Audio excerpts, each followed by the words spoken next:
சமூக சொந்தங்களுக்கு வணக்கம் மற்றும் ஒரு காணொளியூடாக இணைந்திருக்கிறோம். இந்த காணொளியில் என்ன பார்க்க இருக்கிறோம் என்றால், போரை முடிவுக்கு கொண்டு வர பெஞ்சமின் நெதன்யாகுவுக்கு அழுத்தம் கொடுக்கப்பட்டது ட்ரம்ப் கருத்து. இறந்த 13 பணிய கைதிகளில் 10 பேரை ஹமாஸ் அடைய முடியும் இஸ்ரேலிய அதிகாரிகள் தகவல். மொத்தமாக கைவிடுவோம் இஸ்ரேலை எச்சரித்த ட்ரம்ப். மேற்கு கரையை இஸ்ரேலுடன் இணைப்பதற்கான வாக்கெடுப்பு அவமானம், ஜேடி வான்ஸ் கண்டனம் போன்றதான அண்மைய செய்திகள் குறித்து விரிவாக பார்க்கலாம். காசாவில் இஸ்ரேலின் போரை முடிவுக்கு கொண்டுவர இஸ்ரேலிய பிரதமர் பெஞ்சமின் நெதன்யாகுவுக்கு அழுத்தம் கொடுக்கப்பட்டதாக அமெரிக்க அதிபர் டொனால்ட் ட்ரம்ப் கூறியிருக்கிறார். அமெரிக்காவின் மத்தியஸ்தத்துடன் கூடிய காசா போர் நிறுத்தம் குறித்து ட்ரம்ப் அக்டோபர் 15ஆம் தேதியன்று டைம் பத்திரிகைக்கு கொடுத்த ஒரு நேர்காணல் வியாழக்கிழமை, அதாவது அக்டோபர் 23ஆம் தேதி வெளியிடப்பட்டது.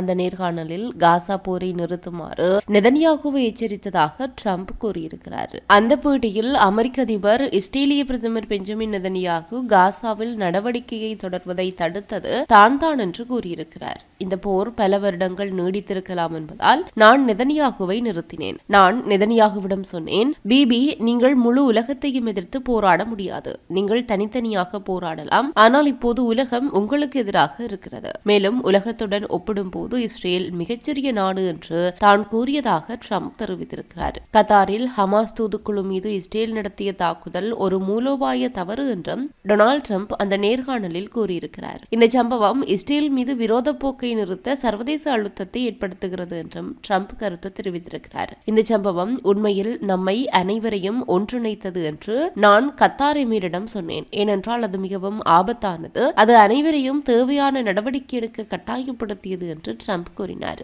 அதேவேளை காசா போருக்கு பிறகு பாலஸ்தீன தலைமையின் எதிர்காலம் குறித்து கேட்டபோது ட்ரம்ப் மஹ்மூத் அப்பாஸின் எதிர்காலம் குறித்து நேரடியாக பேசவில்லை. இருப்பினும் பாலஸ்தீன அதிகார சபை தலைவர் மஹ்மூத் அப்பாஸை ஒரு பாலஸ்தீன தலைவராக தான் பார்க்கவில்லை என்று சுட்டிக்காட்டினார். காசாவில் உள்ள பாலஸ்தீன அதிகார சபையின் நிர்வாக குழுவின் தலைமைத்துவம் அப்பாஸுக்கு வழங்கப்படாது என்றும் அவர் கூறினார். இஸ்ரேல் சிறையில் அடைக்கப்பட்டுள்ள பிரபல பாலஸ்தீன ஃபத்தா தலைவரான மெர்வான் பர்ஹோட்டி பற்றியும் அமெரிக்க ஜனாதிபதி பேசியிருக்கிறார். மேலும் அவரது விடுதலைக்காக இஸ்ரேலுக்கு அழுத்தம் கொடுப்பதா இல்லையா என்பதை தான் முடிவு செய்வேன் என்றும் அவர் கூறியிருக்கிறார். அந்த நேர்காணலில் சவுதி அரேபியாவிற்கும் இஸ்ரேலுக்கும் இடையிலான உறவு குறித்தும் ட்ரம்ப் பேசியிருக்கிறார். இந்த ஆண்டு இறுதிக்குள் சவுதி அரேபியா ஆபிரகாம் ஒப்பந்தங்களில் இணையும் என்று தான் நம்புவதாகவும் ட்ரம்ப் நம்பிக்கை தெரிவித்திருக்கிறார்.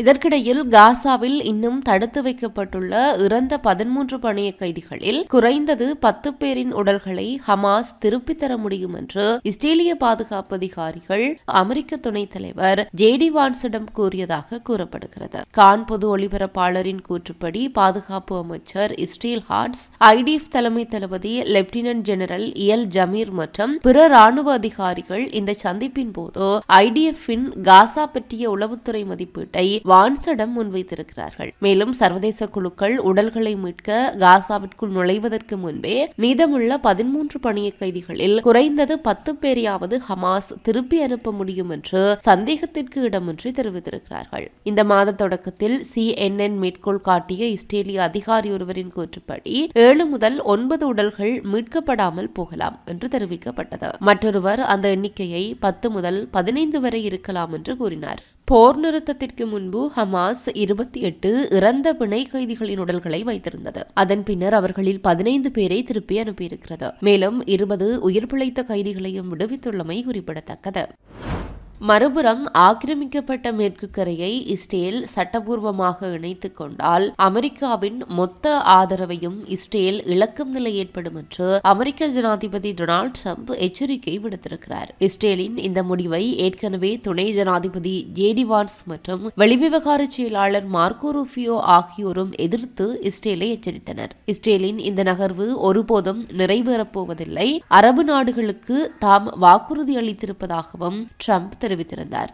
மேலும் இஸ்ரேல் தற்போது அதை முன்னெடுக்க முடியாது, அரேபிய நிர்வாகத்தின் ஆதரவு இந்த விவகாரத்தில் அதிகம் என்றும் அவர் குறிப்பிட்டுள்ளார். ஆனால் பிடிவாதமாக இஸ்ரேல் அந்த முடிவுக்கு வரும் என்றால் கண்டிப்பாக அமெரிக்காவின் அனைத்து ஆதரவையும் இழக்கும் நிலை ஏற்படும் என்றும் ட்ரம்ப் தெரிவித்திருக்கிறார். அது மட்டுமின்றி இந்த ஆண்டு இறுதிக்குள் இஸ்ரேலுக்கும் அரபு நாடுகளுக்கும் இடையிலான உறவுகளை இயல்பாக்கும் ஆபிரகாம் ஒப்பந்தங்களில் சவுதி அரேபியாவும் இணையும் என்று தாம் நம்புவதாக ட்ரம்ப் குறிப்பிட்டார். இதனிடையே இந்த மாத தொடக்கத்தில் ட்ரம்ப் மத்தியஸ்தம் செய்த காசா போர் நிறுத்தத்தை வலுப்படுத்த சமீபத்திய நாட்களில் இஸ்ரேலுக்கு உயரதிகாரிகளையும் அவர் அனுப்பியிருக்கிறார். ஆனால் 3 நாட்கள் இஸ்ரேல் பயணத்தை முடித்துக் கொண்டு வான்ஸ் நாடு திரும்பியதும் மார்க்கோ ரூபியோ இஸ்ரேலுக்கு பயணப்பட்டுள்ளார். இந்த நிலையிலேயே மேற்கு கரையை இணைப்பதற்கு வழிவகுக்கும் 2 மசோதாக்களை இஸ்ரேலிய நாடாளுமன்ற உறுப்பினர்கள் முன்வைத்தார்கள். இஸ்ரேலின் இந்த திடீர் நகர்வை கடுமையாக விமர்சித்த வான்ஸ், இது மிகவும் முட்டாள்தனமான அரசியல் தந்திரம், தனிப்பட்ட முறையில் தம்மை இஸ்ரேல் நிர்வாகம் அவமானப்படுத்தியதாக உணர்கிறேன் என்றும் குறிப்பிட்டுள்ளார்.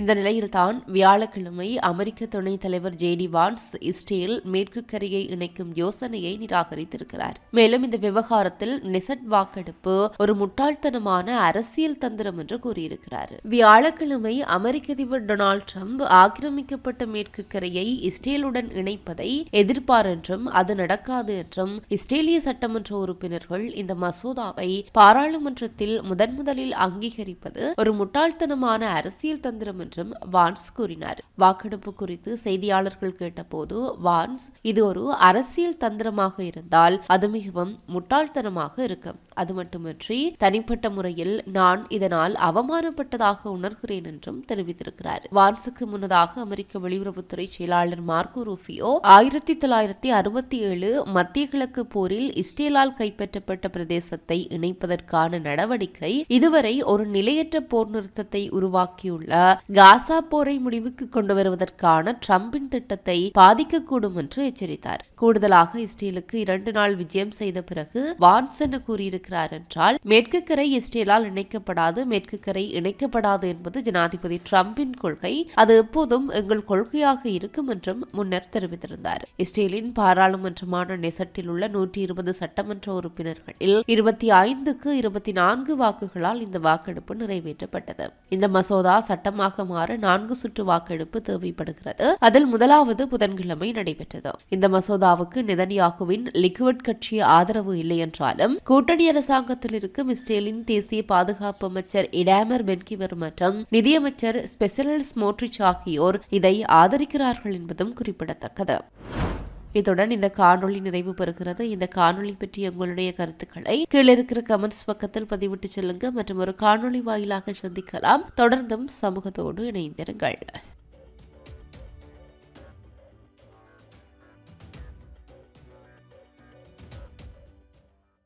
இது போன்ற பல செய்திகளை தெரிந்து கொள்ள நம்முடைய சமூக மீடியா யூடியூப் சேனலை சப்ஸ்கிரைப் செய்து அருகில் உள்ள பெல் பட்டனை கிளிக் செய்யுங்கள்.